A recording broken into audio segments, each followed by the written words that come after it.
Hello YouTube, my name is Ankit Biswas, and today I bring you the second part of my new novel book series, the Archimediae Genesis. And this video has chapters 2 and 3. In chapter 2, you will see a perspective change from the original chapter. The perspective of the character of which the chapter is being told by is in the chapter name. Anyways, enjoy!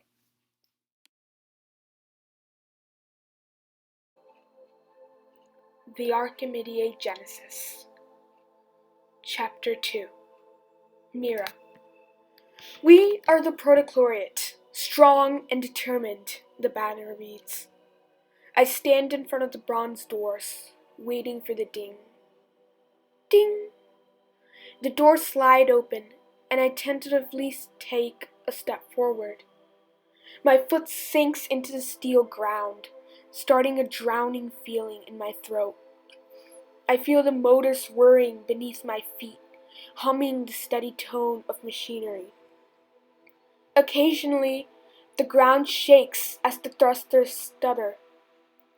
We are sorry for the inconvenience. We are experiencing technical difficulties with the thrusters. I look down at my feet, knowing the real story.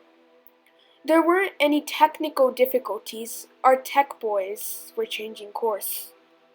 The sound of my MACT, Mobile Assault Combat Turret, reloading echoes throughout the hallways. Filthy Proteki. Taking a deep breath, I unlatched the deafeners from my belt and aimed them towards the footsteps approaching me. The man is old, 40s probably. He has a small handgun, a 5RG, semi-automatic.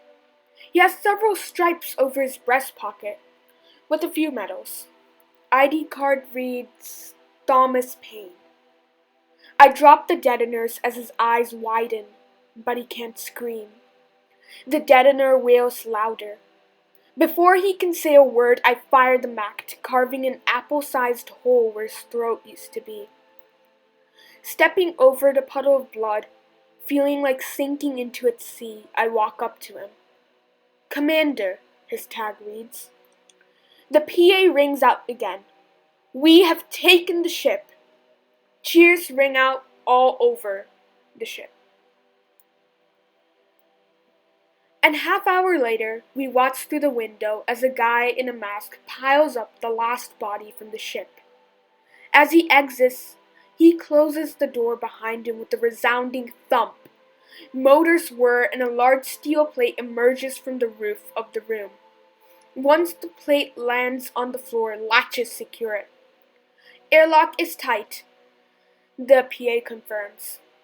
The doors fly open and the dead bodies, with their eyes all agape at an unknown fear, unspoken dreams never heard, are sucked into the infinite blackness. We are not evil.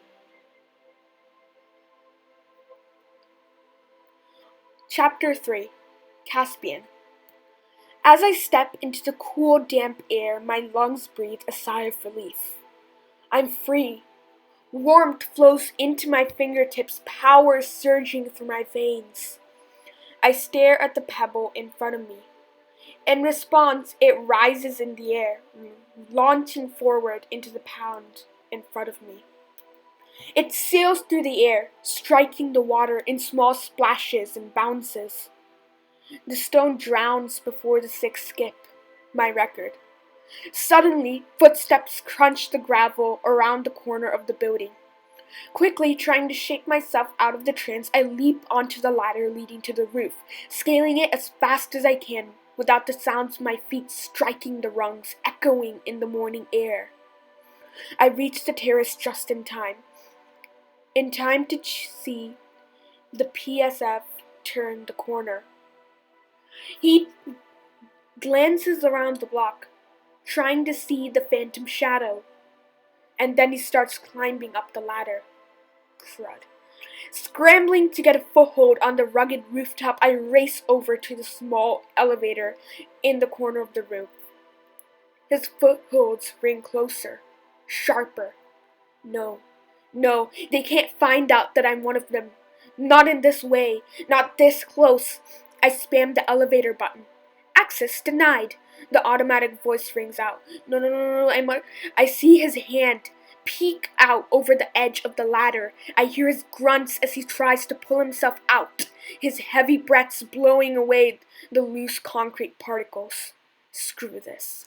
I concentrate on the sensor. It's whirring as it refuses to let me in.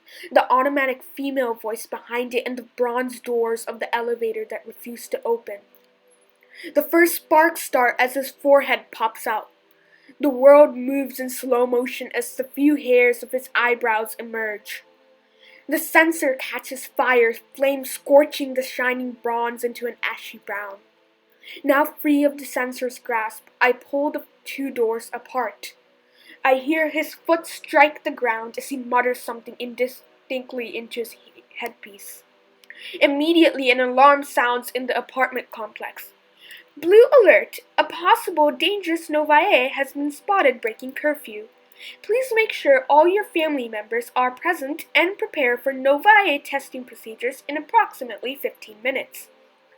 15 minutes. 15 minutes before my life ends. I step inside the elevator, closing the doors behind me. My back is turned to him, but it's no use. He saw me.